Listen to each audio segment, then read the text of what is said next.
Quem foi Buda? Vamos contar um pouco de sua história. O termo Buda significa aquele que sabe, aquele que despertou, não é um nome próprio. Foi aplicado a Siddhartha Gautama, Buda, porque ele teria atingido o nível de entendimento e plenitude, por ser alguém excepcional em nível de elevação moral e espiritual.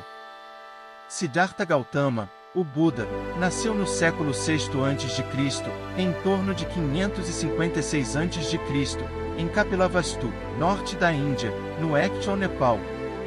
De linhagem nobre, filho do rei Suddhodana e da rainha Maya.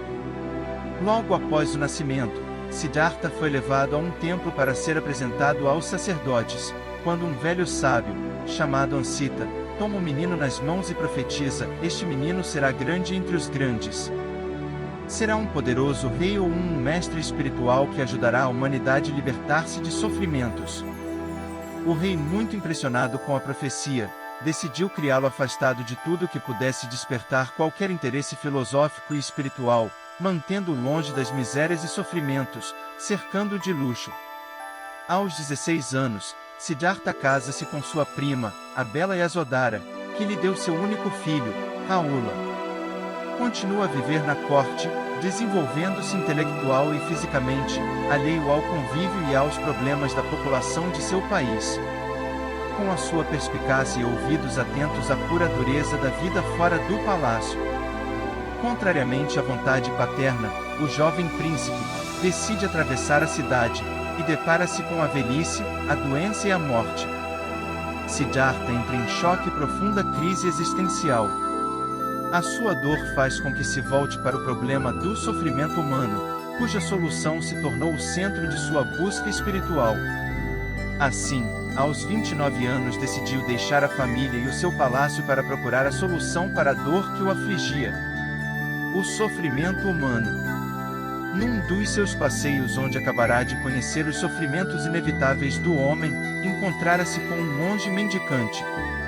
Ele havia observado que o monge, mesmo vivendo miseravelmente, possuía um olhar sereno e tranquilo. Assim, quando decidiu ir em busca da sua iluminação, Gautama resolveu juntar-se a um grupo de brahmanes dedicados a uma severa vida ascética. Logo, porém, estes exercícios mortificadores do corpo demonstraram ser algo inútil para ele, pois, não era mortificando o corpo, retesando ao extremo os limites do organismo, que o homem chega à compreensão da vida. Também não o era a entrega aos prazeres excessivos que chegaria a tal. Siddhartha chegou ao seu conceito de o caminho do meio, procurar uma forma de vida disciplinada para não chegar à completa indulgência dos sentidos. Descobriu que a vida de provações não valia mais que a vida de prazeres que havia levado anteriormente, e resolve, então, renunciar ao ascetismo e volta a alimentar-se de forma equilibrada. Os seus companheiros abandonam-no escandalizados. Siddhartha procura seguir seu próprio caminho, confiando apenas na própria intuição e procurando conhecer-se a si mesmo. Diz a lenda, e lendas, que Siddhartha resolve meditar sob a proteção de uma figueira, a árvore Bodhi. Lá o demônio tenta enredá-lo em dúvidas sobre o sentido de tudo o que fazia. Mas Siddhartha logo sai dessa tentação com a argumentação interna de que sua vida ganhou um novo sentido e novas referências com sua escolha, que o faziam centrar no aqui e agora sem se apegar a desejos que lhe causariam ansiedade. Mara, o demônio, não se deu por vencido e tenta convencer Siddhartha a entrar logo no Nirvana, estado de consciência além dos opostos do mundo físico, imediatamente para evitar que os seus insights sobre a vida sejam passados adiante. Finalmente Siddhartha compreendeu que todas as pessoas eram irmãos e que estavam enredados demais em ilusórias certezas para que conseguissem, sozinhos, uma orientação para onde deviam ir.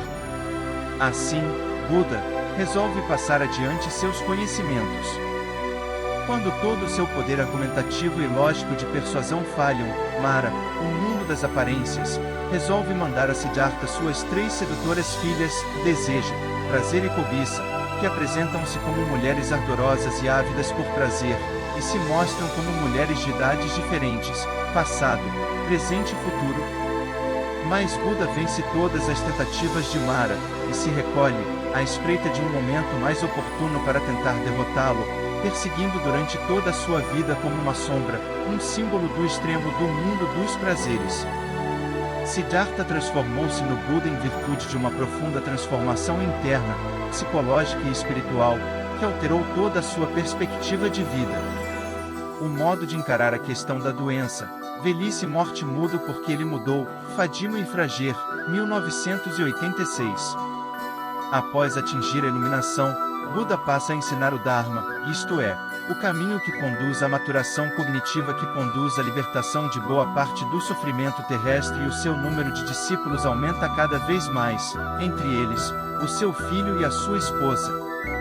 Os 40 anos seguintes são marcadas pelas suas intermináveis peregrinações, com seus discípulos, através das diversas regiões da Índia. Buda morreu em Kusinara, no bosque de Malas, Índia.